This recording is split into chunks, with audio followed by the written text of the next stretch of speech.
Bienvenue sur Tendance économique, un magazine de reportage et d'analyse des enjeux de la croissance économique sur le continent africain. L'Afrique centrale envisage une révision de la coopération monétaire avec la France. Lors d'un sommet extraordinaire de la CEMAC tenu en fin novembre 2019, des chefs d'État ont demandé à la Banque des États d'Afrique centrale et la commission de la CEMAC d'engager une réflexion approfondie en vue de leur faire des propositions concrètes sur cette épineuse problématique. L'ambition de la CEMAC peut-elle impulser une nouvelle ère de développement économique dans la sous-région?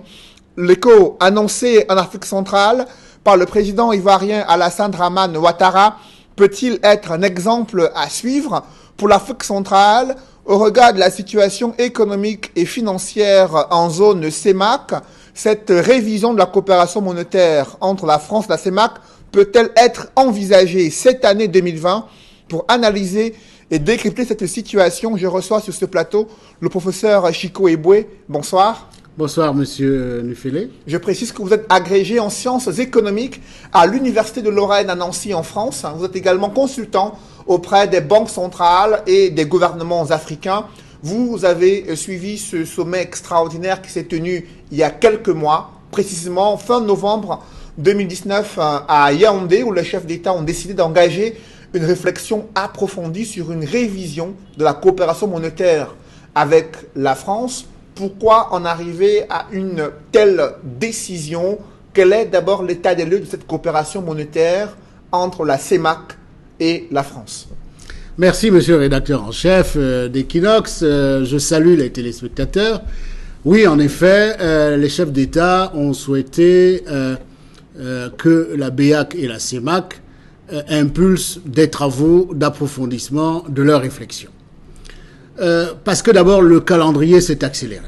Alors, vous m'interrogez sur l'état des lieux.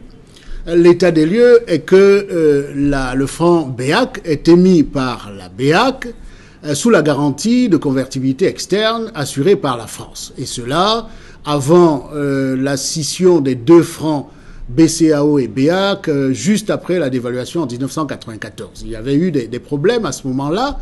La zone BEAC était un peu plus déficitaire que la zone BCAO et le quantum de dévaluation qui avait été décidé ne plaisait pas à tous les chefs d'État et la solution a été que le franc BEAC subisse une décote de 15 à 20% depuis lors.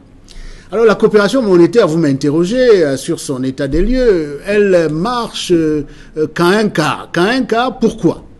Ce qui est reproché principalement à la France, c'est le fait que la garantie externe qui est accordée à la BEAC et à la BCAO, c'est-à-dire le fait que quand vous vous déplacez avec vos francs BEAC, vous avez l'assurance qu'ils soient convertis en euros. Cette garantie qui impose aux pays et aux deux banques centrales de déposer 50% de leurs réserves de change dans le compte du Trésor français à la Banque de France, aurait dû s'accompagner également d'un apport de liquidité lorsque les choses marchent mal dans la zone, dans nos deux zones. Or, ces garanties d'apport de liquidité n'ont jamais été effectives depuis, en réalité, 1948. Comment expliquer cela? Pourtant, cela est prévu dans les accords, selon certains économistes, concernant les accords de coopération monétaire, où la France devrait garantir la convertibilité illimitée concernant le franc CFA et aujourd'hui l'euro.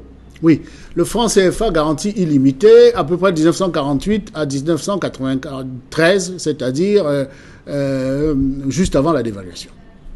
La garantie illimitée n'apparaît plus après. D'abord, pourquoi? Parce que entre 1991 et 1993, des flux sortants de capitaux sont excessifs et imposent à la France de convertir tous les francs CFA qui circulent dans le monde, donc à Hong Kong, à Singapour, en Nouvelle-Zélande, etc.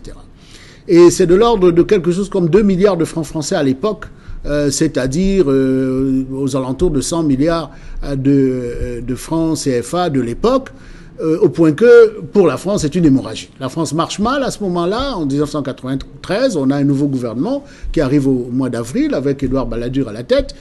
Et donc, la solution qui est choisie par les Français est d'arrêter cette hémorragie, mais non pas en apportant les liquidités qu'elle aurait dû apporter au titre des accords.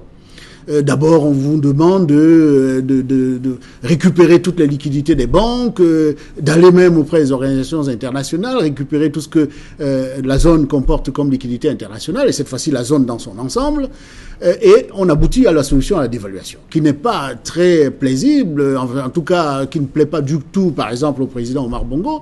Et on peut penser que le président Biya n'était pas également d'accord, mais il a moins manifesté. De toute façon, la dévaluation intervient. Voilà comment on a 2 francs CFA, alors qu'on n'en avait qu'un jusque-là. Et puis voilà comment on part d'une garantie illimitée à une garantie partielle. En France, à partir de avril-mai 1994, vous ne pouvez plus convertir vos francs CFA dans toutes les banques. Vous avez quelques officines de change. Même la Banque de France hésite à vous les convertir. Et aujourd'hui, on a à Paris 2-3 endroits où on peut convertir. Et en province, dans le reste de la France, on n'a pas du tout. Et dans le reste du monde non plus. Pourtant, les gouverneurs de banques centrales en Afrique, en CEMAC et en zone d'Afrique de l'Ouest, ont longtemps présenté la zone franc comme une zone de stabilité financière et économique.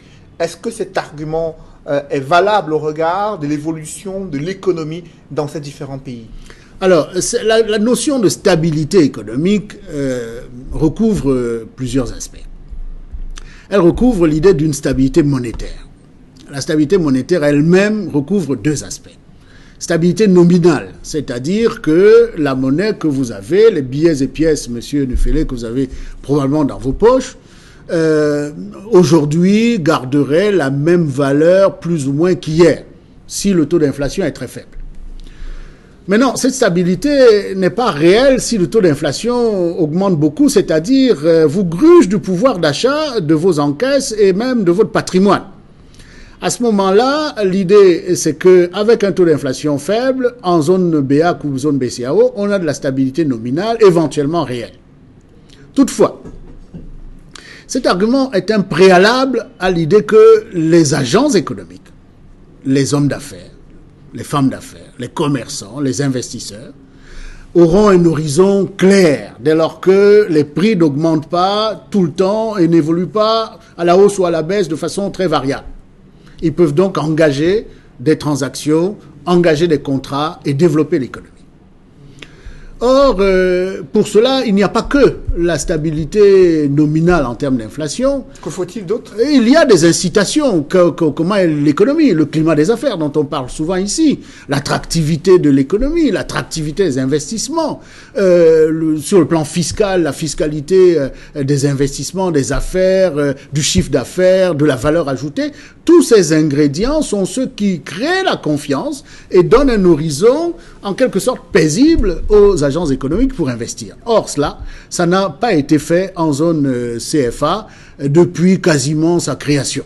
Alors, vous parliez des gouverneurs des 2 banques centrales, mais je peux vous dire que même le gouverneur de la Banque de France, pour soutenir l'option d'un CFA valide, a récemment, il y a moins de 6 mois, aussi évoqué l'hypothèse que c'est une monnaie qui assure la stabilité économique. Est-ce qu'il existe réellement une politique monétaire dans ces 2 zones francs, à la fois en Afrique de l'Ouest et en Afrique centrale, politique monétaire qui peut favoriser le développement économique des différentes sous-régions qui utilisent le franc CFA? Je vais revenir à votre question. Mais vous avez posé une première question tout à l'heure qui est importante pour les téléspectateurs, à savoir qu'est-ce qui justifierait la réforme. La réforme serait justifiée par l'accélération du calendrier.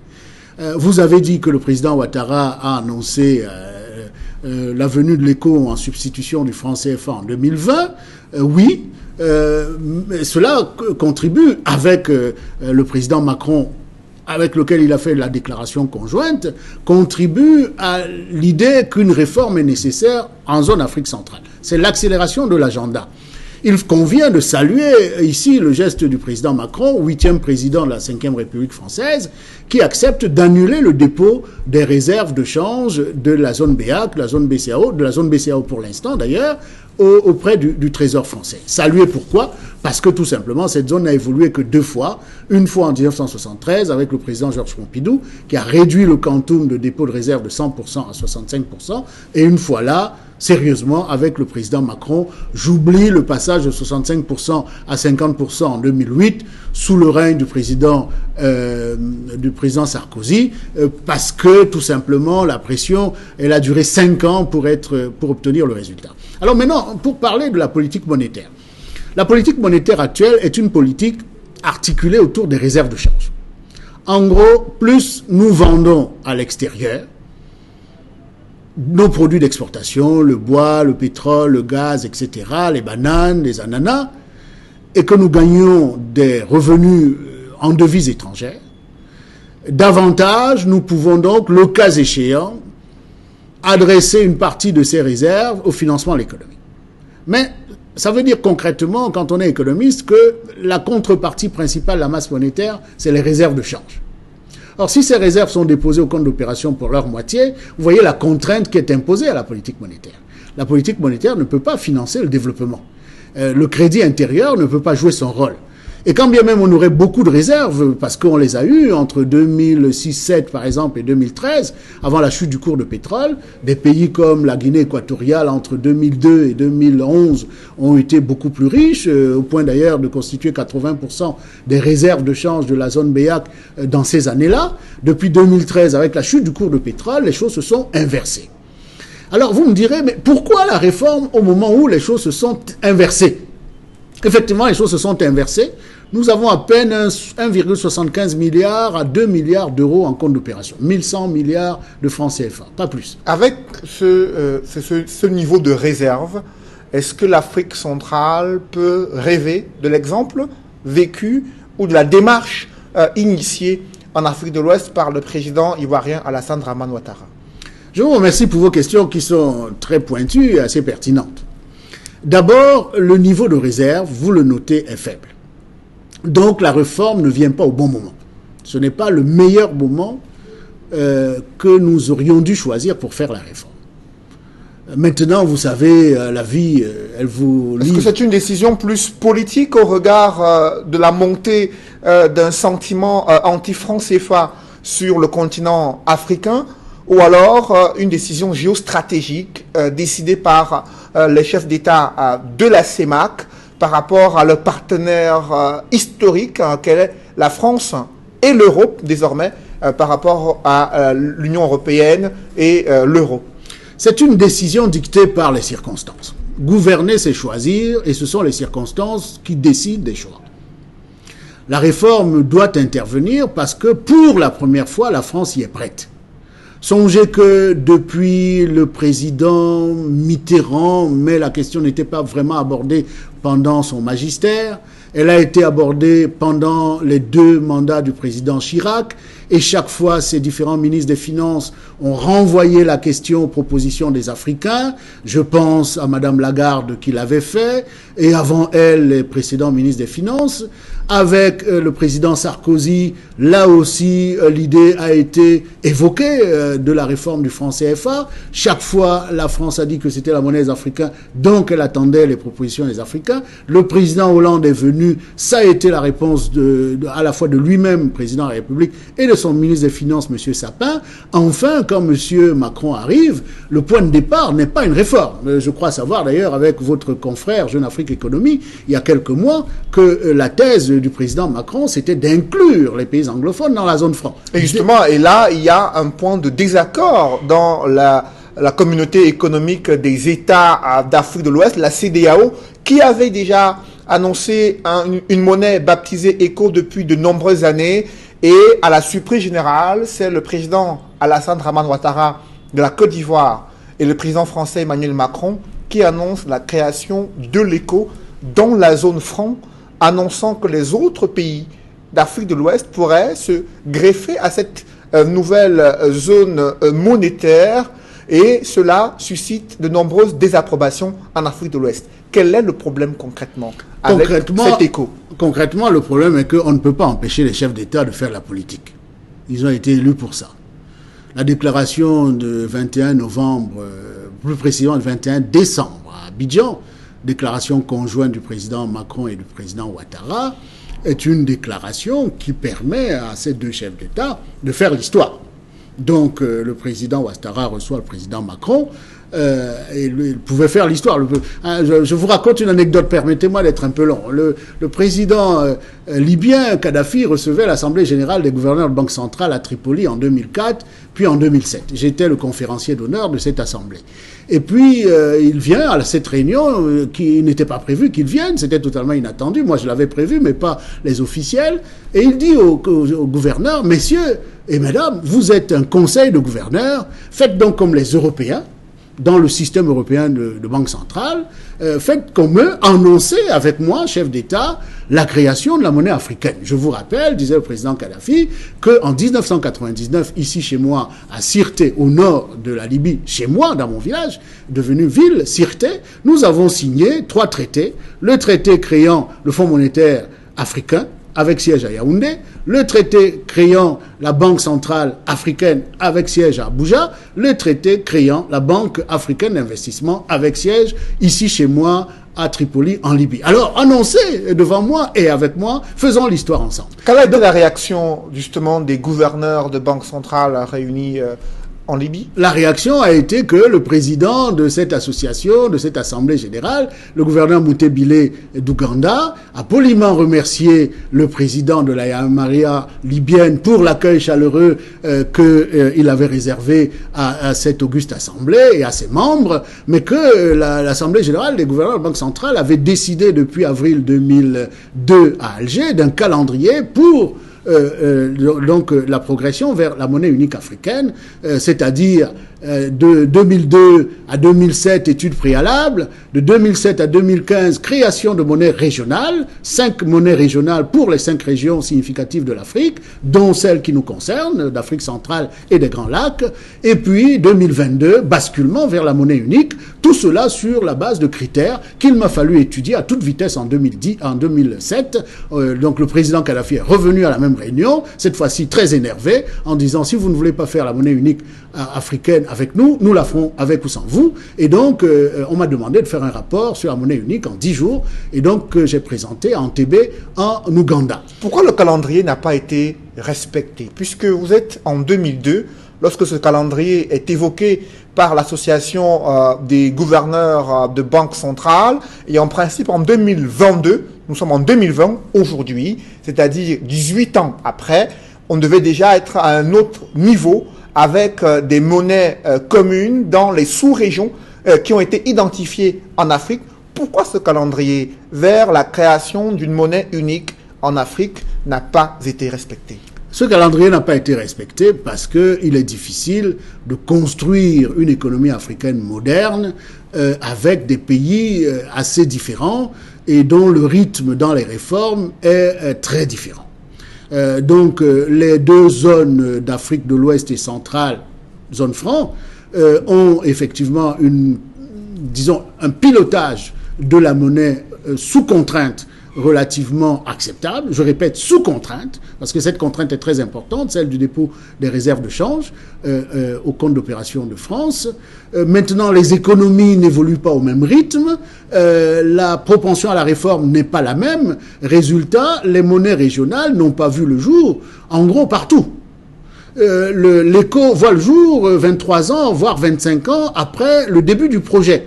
Et quand je dis voit le jour, c'est une annonce. On m'avait posé la question tout à l'heure, est-ce que c'est une annonce géostratégique, à visée géostratégique? Je dirais oui, parce que le président Ouattara pouvait se voir renforcé par la visite du président Macron français. Certains critiques, mais je ne partage peut-être pas leur point de vue, prétendraient même qu'ils ne sont pas certains que les autres présidents de la zone UMOA, c'est-à-dire les 7 autres pays membres de la zone BCEAO, étaient d'accord pour annoncer pour 2020 la création de l'ECO. Mais on a vu la réaction du président Buhari du Nigeria qui a émis des réserves sur l'initiative prise par le président ivoirien Alassane Dramane Ouattara concernant la création de l'ECO. Pourquoi le Nigeria est-il aussi réticent alors que la Côte d'Ivoire a donné l'impression d'avoir pris de l'avance, la zone franc a donné l'impression d'être mieux préparée à travers les critères de convergence? Alors, c'est une très bonne question et elle mérite quelques minutes pour vos téléspectateurs. L'ECO doit être la monnaie de la CEDEAO, la zone donc des États d'Afrique de l'Ouest qui réunit à la fois les francophones et les anglophones. Dans cette zone, les anglophones ont une économie dominante. Le Nigeria, après la révision de ses comptes nationaux en 2015, apparaît comme la première économie en Afrique. 394 milliards de dollars de produits intérieurs bruts l'an dernier, en 2019. Le Ghana apparaît comme une économie supérieure en performance à la Côte d'Ivoire et au Sénégal, puisque son produit intérieur brut de 65 milliards réunit le produit intérieur brut de la Côte d'Ivoire et du Sénégal. Donc, cela veut dire que pour les anglophones, l'éco est la monnaie des grands pays anglophones. Et que les pays francophones représentent à peine le tiers de la production intérieure du Nigeria, ne pourraient pas dicter à eux seuls la marche vers cette monnaie unique et pas seulement commune. Parce qu'une monnaie commune permet la conversion de différentes monnaies nationales. Là, ce serait la monnaie unique. Comme nous, on a une monnaie unique avec le Gabon, la Centrafrique, le Tchad, la RCA. Par conséquent, ici, le président Buhari, en marge de la réunion de l'Union africaine, il y a 10 jours à Addis Abeba, réunit les chefs d'État, le président Ouattara était là, pour rappeler ceci. C'est-à-dire que ce ne seraient pas les pays francophones qui définiraient les critères d'adhésion à la monnaie unique, CEDEAO, que la Banque centrale de la CEDEAO émettra, dès lors que la monnaie unique entrera en fonction, les billets et pièces de cette monnaie en zone CEDEAO, que la France ne doit pas intervenir de près ou de loin dans l'émission de cette monnaie. Est-ce que c'est la position de la France qui veut rester garant de l'éco qui fait problème au niveau de la CEDEAO? Oui, la position de la France, parce que le président Ouattara y est favorable. Peut-être avec lui quelques autres présidents. Mais j'ai cru comprendre que le président Talon n'était pas du tout d'accord puisqu'il voulait retirer en décembre sine die les réserves de change du Bénin au compte d'opération. Ce qui est d'ailleurs en partie une fiction parce que l'accord monétaire, vous parlez d'accord monétaire en début d'entretien de 1962, mutualise la totalité des réserves des différents pays. À la BCAO, on ne sait pas dire quelles sont les réserves de la Côte d'Ivoire, quelles sont celles du Sénégal, quelles sont celles du Bénin, etc. En tout cas, techniquement, ce n'est pas aussi simple, même si politiquement, on peut l'affirmer. Alors, la France, oui, la France apparaît comme un piège pour les pays anglophones. Une petite anecdote, monsieur le rédacteur en chef. Il m'a été raconté par un gouverneur de banque centrale à la BCAO que, allant en visite au Ghana, il se fait interpeller par l'ancien président du Ghana, le président Jerry Rawlings. Je ne sais même pas s'il n'était pas toujours en fonction. En lui demandant, Mr. Governor, this your franc CFA, it sounds well, it seems to sound well, but who is behind? Who is behind? Évidemment, ne voulant pas répondre, votre franc CFA là a l'air d'être une bonne monnaie, mais qui est derrière? Alors évidemment, il voulait que le gouverneur Konambani lui dise que c'était la France. Cela, les anglophones n'en veulent pas. Ils n'en veulent pas au niveau de la garantie de convertibilité, mais ils n'en veulent pas aussi au niveau de l'émission des billets. Songeons que moi, je suis sujet à des moqueries lorsque je m'en vais à Kinshasa. Nous nous moquons souvent du franc congolais, mais à Kinshasa, l'hôtel des monnaies émet les billets sur place. Hein, l'hôtel des monnaies, moi, il est à côté de la Banque centrale, il émet les billets qui circulent, du franc congolais qui circule, même si la dollarisation est intervenue depuis 1995. Autrement dit, pour résumer pour vos téléspectateurs, l'éco ne sera pas la monnaie des pays francophones d'Afrique de l'Ouest. L'éco sera la monnaie de l'ensemble de la communauté économique des États d'Afrique de l'Ouest, dont l'économie est dominée par les pays anglophones, en citant au moins le Nigeria et le Ghana, si l'on accepte le Libéria, la Gambie, le Sierra Leone. Et que deviendrait donc l'initiative, l'annonce faite par le président Emmanuel Macron, président français, et le président ivoirien Alassane Dramane Ouattara, au moment où la CEDEAO, à travers le président du Nigeria et celui du Ghana, veulent reprendre la main sur ce projet de création d'une monnaie unique en zone CEDEAO? Peut-être les rôles sont-ils partagés. Et là, je réfléchis à haute voix devant vous, en m'exposant sans doute à des erreurs. Peut-être que le président Ouattara, qui ne peut pas officiellement se débarrasser de l'hypothèque française, a besoin justement de cette offensive du président nigérian et des pays d'Afrique de l'Ouest anglophones pour que la monnaie se fasse de façon indépendante par rapport à la France. J'ai vécu ce type de situation à la BCEAO. Il est souvent difficile d'obtenir de la France parce que les habitudes historiques sont là, parce que le passé de coopération est ancien. Il est souvent difficile d'obtenir une réforme d'abord et une réforme audacieuse ensuite. Donc, j'ose croire, en étant très positif, qu'il y a peut-être un partage des rôles. Le président Ouattara, donc, abonde dans le même sens que le président Macron, celui-ci lui faisant la fleur d'annoncer à Abidjan la suspension du franc CFA en 2020 et le passage à l'éco, avec un maintien de la garantie française. Le président Buhari a beau jeu de dire que non, la monnaie éco sera la monnaie de l'ensemble d'Afrique de l'Ouest. Qu'est-ce qui change concrètement lorsqu'une telle région d'Afrique de l'Ouest compte passer vers une monnaie unique?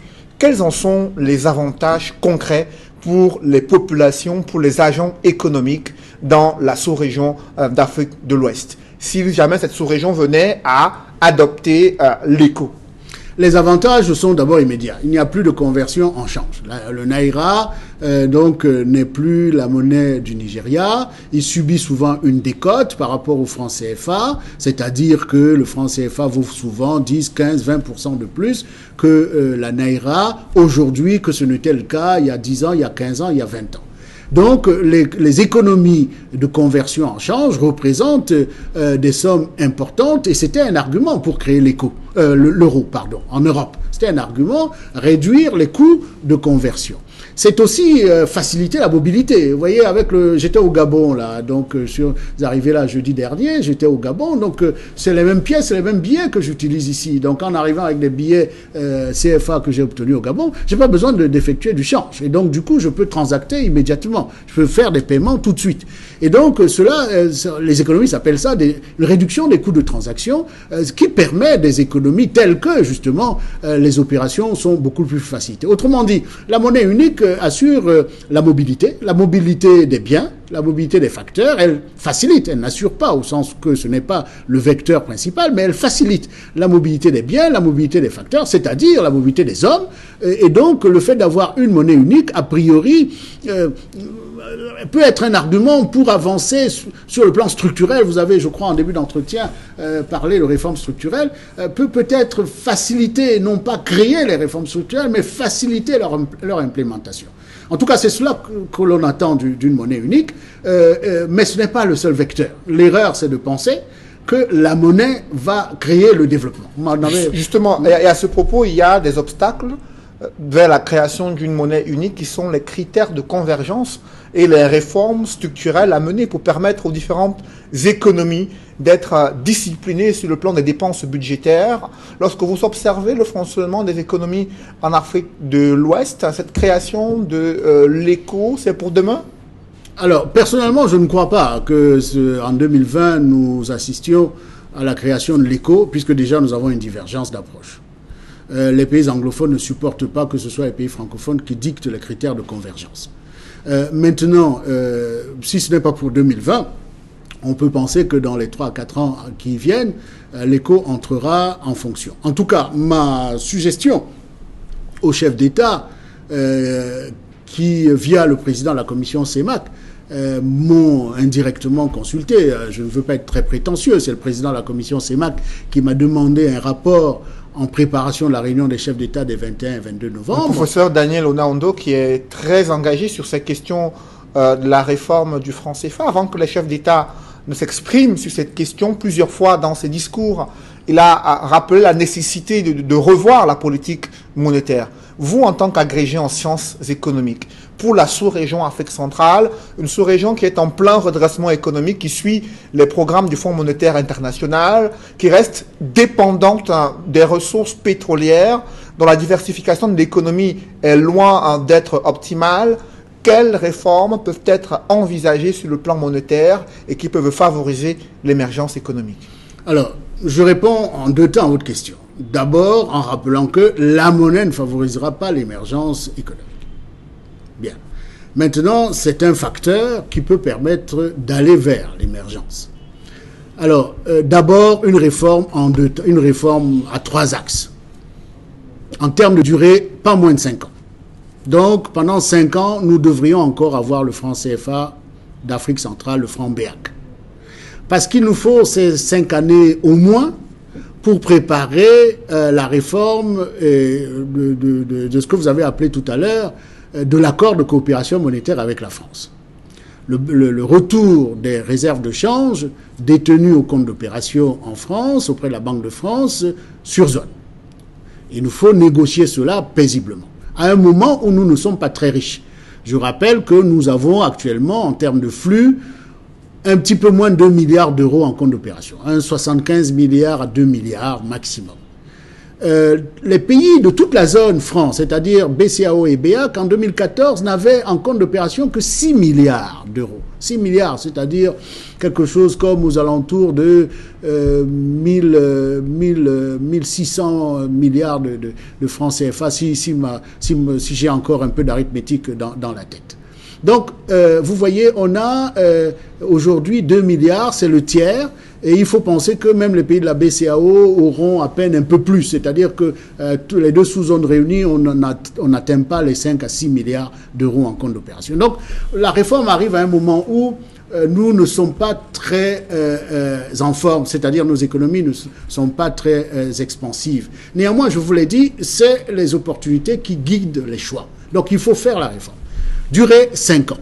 5 ans aussi parce qu'il nous faut maîtriser derrière les technologies de fabrication des billets et pièces, c'est-à-dire les aspects numismatiques de la monnaie. Songez que, par exemple, la France a 2 imprimeries, 2 hôtels de monnaie, un à Chamalières à côté de Clermont-Ferrand, et c'était le président Giscard qui en avait décidé, un à Pessac à côté de Bordeaux, l'ancien Premier ministre Chaban-Delmas en était sans doute à l'origine, et puis il y en a un à Orléans, pas loin de Paris, à 80 km de Paris. Donc, dans ces hôtels de monnaie, dans ces imprimeries, il y a des machines encore en fonction qui datent de 1920, donc d'il y a un siècle. Il nous faut maîtriser les technologies, sans quoi les faussaires, qui vont très vite dans la copie, y compris par des petites machines à photocopier, vont déverser des billets, des tonnes de billets chez nous qui n'ont pas de valeur parce que ne sont pas reconnus par la Banque centrale. Donc 5 ans. Ensuite, deuxième axe, le nom, la dénomination. Pour moi, je suis favorable à une dénomination qui parle aux populations camerounaises, gabonaises, centrafricaines, tchadiennes, Guinée-Équatoriale. Quand j'étais jeune dans ce pays, petit, dois-je dire, même à l'école primaire, on disait « donne-moi quelques dos là ». Le dos, c'était le symbole, la monnaie. « Donne-moi quelques dos ». On peut trouver un nom qui parle un peu plus, pas seulement aux Camerounais, aux Gabonais, etc. Nala, par exemple, qui veut dire c'est comme ça. Mbolo, ici aussi au Camerounais, on disait Mbolo, mais on le disait avec un accent différent. On ne disait pas Mbolo, qui veut dire bonjour, etc. On dit Mbolo. Donc le temps était grave. Mais c'était une façon aussi d'appeler la monnaie. Je ne sais pas d'ailleurs d'où ça venait. Je ne sais pas si ça venait du Mbolo Fambeti, qui veut dire bonjour, merci, enfin. Mais voilà, on avait ces dénominations. Donc, il nous faut une dénomination qui parle aux populations locales. Enfin, il nous faut organiser la politique monétaire. Vous avez beaucoup parlé de la politique monétaire tout à l'heure. Son objectif, actuellement, est uniquement la stabilité des prix. Et la stabilité des prix de façon à garantir le pouvoir d'achat de la monnaie et le maintien du pouvoir d'achat des patrimoines, mais souvent au détriment de la production. Au détriment de la production, parce que quand vous avez un très faible taux d'inflation, ce qui est le cas chez nous, et dont la contrainte est qu'il ne doit pas dépasser le taux d'inflation de la zone euro, parce que notre monnaie est ancrée à l'euro à taux fixe. 2%, voire moins en zone euro, nous, on ne peut pas dépasser 3%. Expliquez à quelqu'un qui vend de la bière que ces prix doivent rester indéfiniment pour une Beaufort à 110, je crois, à moins de 600 francs, la Beaufort. Et que pendant 10 ans, il ne peut pas augmenter le prix de la Beaufort. Il ne fait pas de marge. Donc, dans un pays pauvre, un taux d'inflation très faible et stable n'est pas le taux d'inflation optimal. Voilà un des problèmes qu'on reproche à cette gestion monétaire. Donc, nous devons organiser la politique monétaire pour qu'elle soit davantage favorable à la production et aux exportations. Et cela passe par la définition du taux de change. Le nouveau taux de change dans la nouvelle monnaie. Je ne veux pas qu'il soit indiqué qu'on va vers la dévaluation et Boué propose la dévaluation du franc CFA. Non. Quand on rentre dans une nouvelle monnaie, il faut se préoccuper de ce que le cours de conversion de notre monnaie en devise favorise notre production et les exportations vers l'étranger. Je vous donne 2 exemples. Peut-être que vous allez me couper. Mais voyez-vous, en décembre, l'euro se vendait à 115 yens japonais. Et le yen japonais, depuis quasiment 50 ans, se vend en quantité de 100. $1 s'échange vis-à-vis de pas moins de 100 yens japonais. Aujourd'hui, l'euro est aux alentours de 115, 120. Or, l'euro est à 656 francs CFA. Ça veut dire qu'un yen japonais vaut à peine 5 francs CFA. Est-ce que ça vous semble raisonnable? C'est pareil pour le yuan chinois. Aujourd'hui, 1 euro est égal à 7,65 yuan chinois.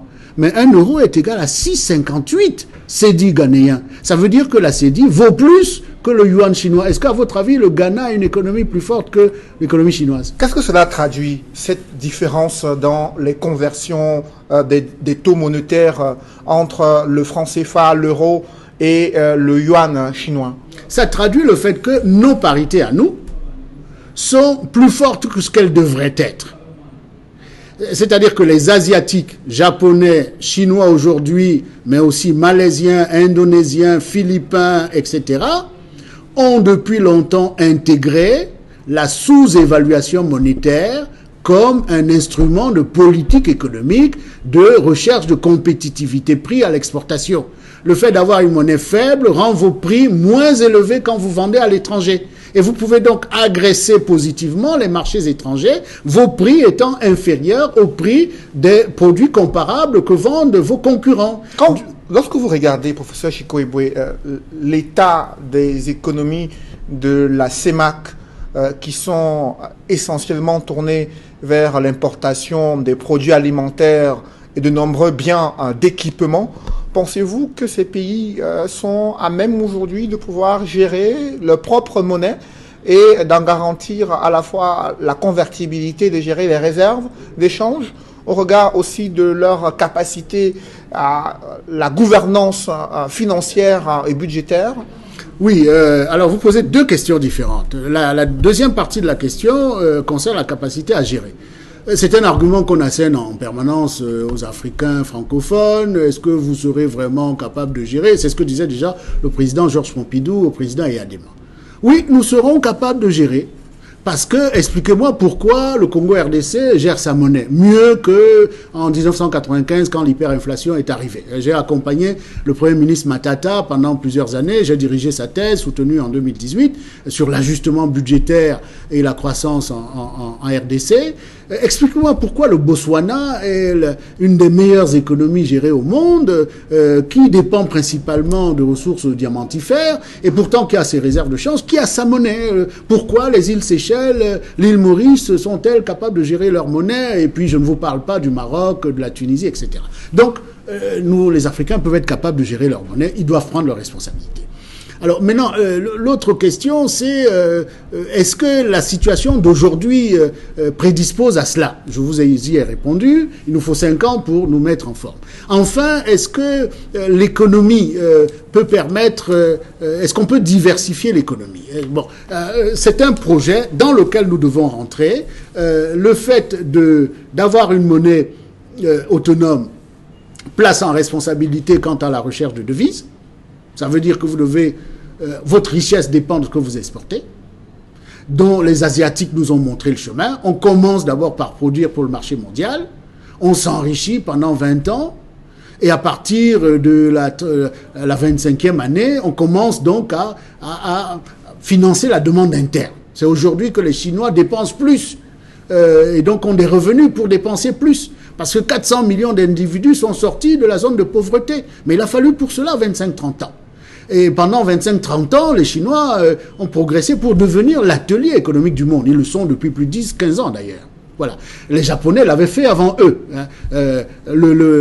Le secrétaire général de la présidence de la République adjoint, René Ouna, me l'expliquait il y a maintenant 14-15 ans, avant son décès. Quand il était étudiant à Paris, au début des années 1960, les Japonais vendaient les montres Seiko à quartz par kilo. Ils ne trouvaient pas preneur parce qu'ils ne maîtrisaient pas la technologie. Et puis 10 ans après, la montre Seiko à quartz est devenue une montre de luxe. 10 ans après, il a fallu une dizaine d'années aux Japonais pour maîtriser la technologie et mettre au rebut les montres de marque française, suisse, etc. Autrement dit, nous devons apprendre à maîtriser la technologie, l'apprentissage technologique. Merci, professeur Chico Eboué. Je rappelle que vous êtes agrégé en sciences économiques à l'Université de Lorraine à Nancy en France. Vous êtes également consultant auprès des banques centrales et des gouvernements africains. Merci d'avoir accepté notre invitation. Je vous remercie. J'étais très heureux d'être parmi vous cet après-midi. Merci beaucoup. C'est la fin de cette émission. Merci de l'avoir suivi. Rendez-vous dans une semaine pour une nouvelle édition de Tendance économique.